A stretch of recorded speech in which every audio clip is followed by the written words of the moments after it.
Hello and welcome back to our channel. So today in this video we are going to discuss about how to fix Streamio buffering. So without wasting much of our time, let's get straight into the video. So to do this, all you gotta do is first of all simply tap open your Streamio app.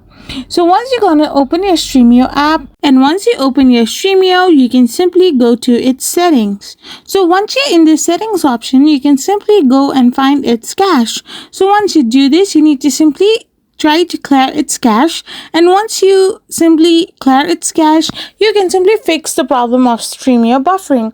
However, if this thing does not sort out your problem, then you can also use a different IP address or connect to a different internet provider, or you can also be using a VPN for fast service to fix the Streamio buffering issue.